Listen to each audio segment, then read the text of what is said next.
జై వీరబ్రహ్మేంద్ర స్వామి.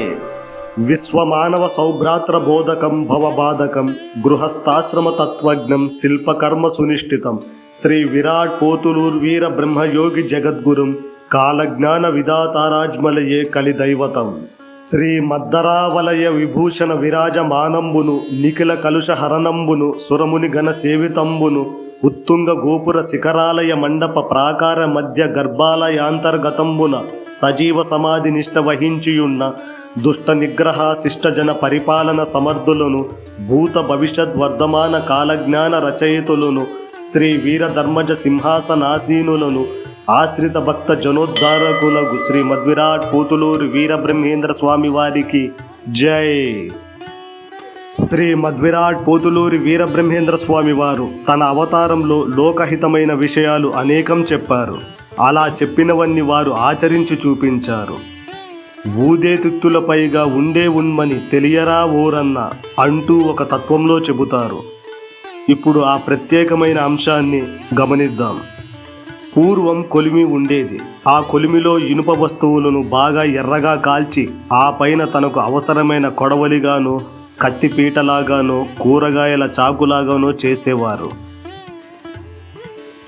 ఇంతకీ మన విషయము ఏమిటంటే ఆ కొలిమిలో పెద్ద కర్రును పెట్టి ఎర్రగా కాలుస్తారు. అలా బాగా ఎర్రగా కాలిన తరువాత దానిని సమ్మెట కొట్టి సాగదీస్తారు.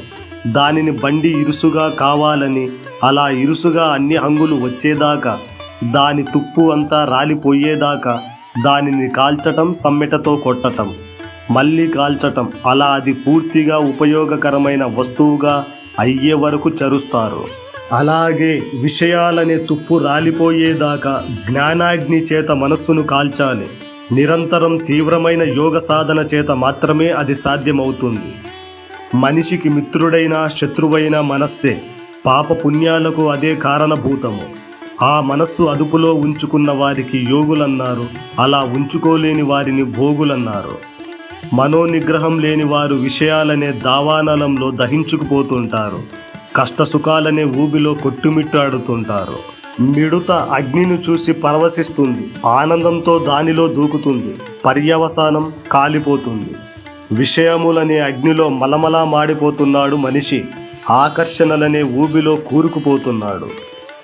బురదలో పొరలాడిన గేదెను నీటితో కడిగి శుభ్రం చేస్తాము. అలాగే ఈ మాయా విషయాలలో అనగా భార్య, పిల్లలు, ఆస్తులు, వృత్తులు, ప్రవృత్తులు మ్రగ్గిపోతున్న వారే అందరూ, ఒక్క యోగులు తప్ప. మనిషికి జన్మల పరంపర కొనసాగుతుంది. ఆ పరంపరకు అడ్డుకట్ట వేయాలి. మరో జన్మలేని మహాప్రస్థానానికి అనగా మోక్షానికి చేరాలి. అదే జీవుని చివరి మజిలి. నది ఎంత ఉవ్వెత్తున ప్రవహించినా అది చివరికి సముద్రంలోనే చేరాలి. అలాగే ఈ జీవుడు పరమాత్మలో విలీనం కావాలి. అలా జరగాలంటే యజ్ఞం జరగాలి. అది జ్ఞానయజ్ఞం కావాలి. జీవునిపై కప్పబడిన విషయాలనే మలినాలన్నీ దగ్ధం కావాలి. దగ్ధస్య దహనం నాస్తి అనే వేదోక్తి ప్రకారం మనస్సులోని మాయా విషయాలన్నీ కాల్చబడాలి. సూత్రమెరిగి వెలుగు చూడగా చూడగా పాపజాలమెల్ల రూపుమాయు పూర్వజన్మ కర్మ బూడిదైపోవు కాళికాంబ హంస కాళికాంబ. ఈ సృష్టికంతటికి మూలమైన దివ్యాత్మ దర్శనం జరగాలి. అప్పుడే అన్ని కర్మలు కాలి బూడిదైపోతాయి.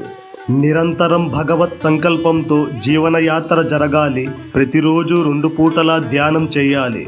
ఆ ధ్యానంతో అంతర్ముఖ స్థితిని పొందాలి. ఆ స్థితిలోనే ఎక్కువ సమయం గడపాలి. మనస్సును అదుపులో ఉంచుకొని ధ్యానంలో ఉన్నత స్థితిని పొందగలిగి ఆ దివ్యానందంలో ఓలలాడగలగాలి. అంటే ఆ ఆనందం ముందు మరే ఆనందం సరితూగరాదు. అలాంటి స్వానుభవాన్ని సాధించగలగాలి. ధ్యానంలో దివ్యమైన ఆత్మదర్శనాన్ని పొందుతూ ఆ స్థితిలోనే మనస్సును ఉంచగలిగిన అదృష్టశాలులకే ఆ పరమపదం లభిస్తుంది. అందుకొరకే మనస్సును జ్ఞానాగ్నిలో కాల్చి విషయరహితంగా ఉంచాలి. అప్పుడే జీవాత్మ పరమాత్మలో ఐక్యమవుతుంది. అదే మహోన్నతము, శాశ్వతము అయిన మోక్షస్థితి. సర్వం శ్రీ వీరబ్రహ్మేంద్ర దివ్యచరణార విందార్పణమస్తు. హరి ఓం.